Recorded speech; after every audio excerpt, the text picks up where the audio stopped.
किसी को नहीं है। वेदों ने भी नेतिका दी, और हमारे पुराणों में आता है ब्रह्मा विष्णु महेश भी ऊपर नीचे गए, लेकिन उनको भी पता नहीं है, ऐसा हमारे शास्त्र कहते हैं। तो सारी गति किसके पास है? सृष्टि का एक एक कण को कौन जानता है? किसको कैसे बनाया कौन जानता है? तो जिसने बनाया वही जानता है, और कोई जानता? और कोई क्यों नहीं जानता? तो कि जब बनाया तब और कोई था ही नहीं, कैसे जानेगा? कौन जानेगा? जो उस समय साक्षी होगा वही जानेगा। जब सृष्टि बनाई विश्वनीयता सर्जनहार ने, तब कोई नहीं था, इसलिए किसी को कुछ भी पता नहीं है।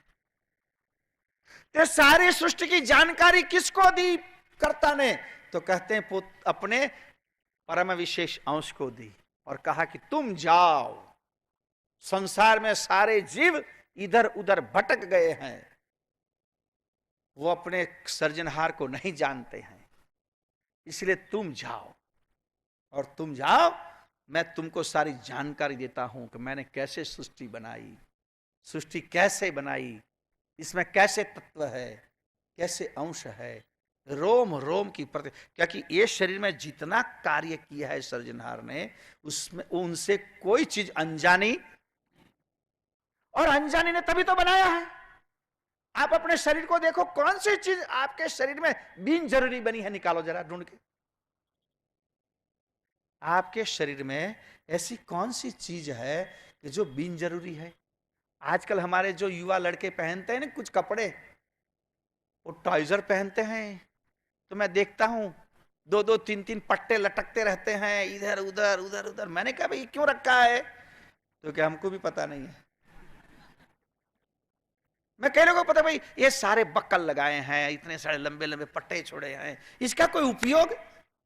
एक लड़का बेचारा वो सीधी सादी में बात करे कि क्या करे गुरुजी, उपयोग तो कुछ नहीं, लेकिन मिलता ही ऐसा है, अच्छा कोई मिलता नहीं, क्या करे?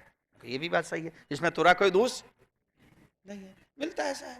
तो यार बाजार में तरह तरह के पट्टे लटकते हैं, हाँ, तो इसका कोई उपयोग है क्या? एक बच्चे को मैंने ऐसा कहा कि भाई ये नहीं, तुम्हारे बाप ने बड़े सावधानी से लिया होगा, कुछ सोच के।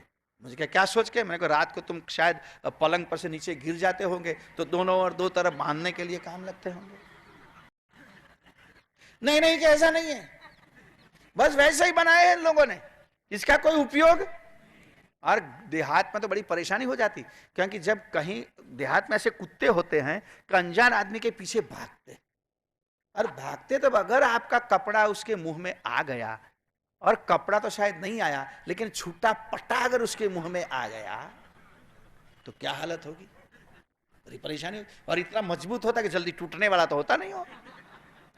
तो उसी तरह मैं ऐसा पूछता हूं आपको कि आपके शरीर में कोई चीज ऐसी बताओ कि जो आपको ऐसा लगे कि बिन उपयोगी है, इसकी जरूरत नहीं थी, ऐसा कोई है? बताओ। नाखून, बाल, दांत, ये शरीर पर जगह जगह पर बाल लगाए हैं, वो कोई चीज ऐसे ढूंढ निकालो, हर एक का कोई ना कोई मतलब है, बिना मतलब कुछ भी नहीं रखा है।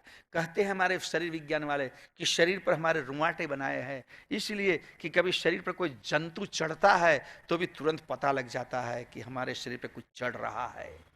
किसी का स्पर्श हुआ तो तुरंत हमको पता लग जाता है कि इसका स्पर्श हो रहा है।